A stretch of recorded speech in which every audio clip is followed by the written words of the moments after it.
January 10 mga bossing ko, Friday, isabit nyo po ito mga boss sa inyo pong main door at ang dulot nito ay napakaswerte. Ang sunod-sunod mga bossing ko or kumpul-kumpol mga bossing ko ng bawang ay nagdudulot mga bossing ko ng sunod-sunod na swerte na darating po sa buhay po ninyo. Ang bawang ay isa sa mga subok na napaka-epektibong pampaswerte mga bossing.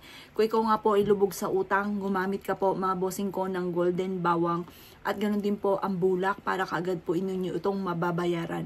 Ang 12 na bulak ay 12 months mga bossing, mas magaan yung daloy ng swerte. At ang 12 na bawang ay 12 months mga bossing ko, ang bawat buwan ay masagana ang pamumuhay. Kung ikaw po mga bossing ko ay naniniwala sa mga gatong mga pamamaraan, ngayon darating na January 10 or kaya ang unang full moon mga bossing ko ng January 14 mga bossing ko, ay dapat ay makapagsabit ka na ng golden bawang or kaya po mga bossing ko, isang kumpol na ganitong bawang. Meron din kaming kumpol ng bawang na golden mga bossing. Nasa inyo kung gusto nyo po ay golden or ganito. Sa amin po kung gusto nyo mag-avail, meron po kaming ganito mga bossing. Tumawag ka lamang sa 0948-788-9806. Pero kung ayaw naman po ninyo, ay pwede rin naman po na ganito mga bossing. Ito po mga bossing ko, isasabit po ninyo sa inyo po main door upang sa ganon, magsunod-sunod ang blessing or kasaganahan na darating sa buhay po ninyo. Proven po ito, napaka-epektibo lalo na ng bawang. Kung ikaw po mga bossing ko ay lubog sa utang, ikaw po mga bossing ko ay laging walang pera, bagamat ikaw ay masipag at matyaga. Dahil kung ikaw po'y batugan, huwag kang magtataka kung bakit wala kang pera. Pero kung ikaw po ay masipag at matyaga at lahat na inirakit po ninyo at lagi ka pa rin walang pera, eto na mga bossing, kailangan nyo ng kumpol ng bawang sa inyo pong main door or kaya sa inyo pong negosyo at ang dulot ito ay napakaswerte.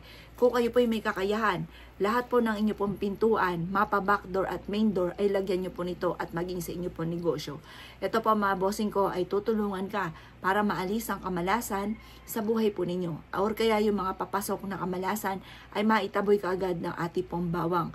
Ang bawang na kumpul-kumpul ay kumpul-kumpul din na blessing na darating.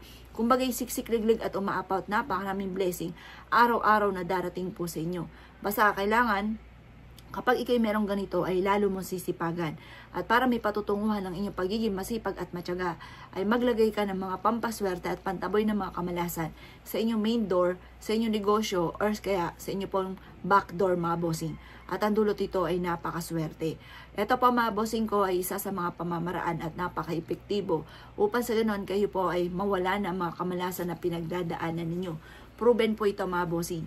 Kaya kung ikinahihirapan na sa ngayon sa mga problema mo, bagamat ikaw ay masipag at matyaga, lalo mo dagdagan ang sipag at tyaga. At ito po mga bossing ko ay lalo kang sisipagin dahil magsusunod-sunod or kumpul-kumpul na blessing ang darating po sa inyo. Subukan nyo po ito. Ugali ng pagsasabi ng mga salitaing mga magaganda na magkakaroon ako ng maraming pera at magsusunod-sunod na ang blessing na darating sa akin. Kalimutan ng pagdaing-daing. Tapos sabayan nyo ng pagsasabit ng ganito mga bossing ko sa inyo pong pintuan. At ang dulot nito ay napakaswerte mga bossing. Kaya ako'y kinaniniwala at gagawin nyo po ito. Gawin nyo ang mga pampaswerte sa umaga. Ngayon pong darating nga po na January 10. Pero kung ikaw po ay abala at sa mga araw na yan, meron pa tayong unang full moon mga bossing ko. January 14 naman po yan mga bossing. At ang full moon ay magsisimula na 6:32 AM. Ngayon pa mga bossing ko, gawin nyo na po ito lalo na kung marami ka mga pagsubok na pinagdadaanan. Walang masama na sumubok sa mga gatong mga pamamaraan. Lalo na yung mga gatong mga pamamaraan na simple at napaka-epektibo. Kaya ako'y kinaniwala at naisyo po itong gawin. Ay siya mga boss. Good luck po sa inyo po lahat.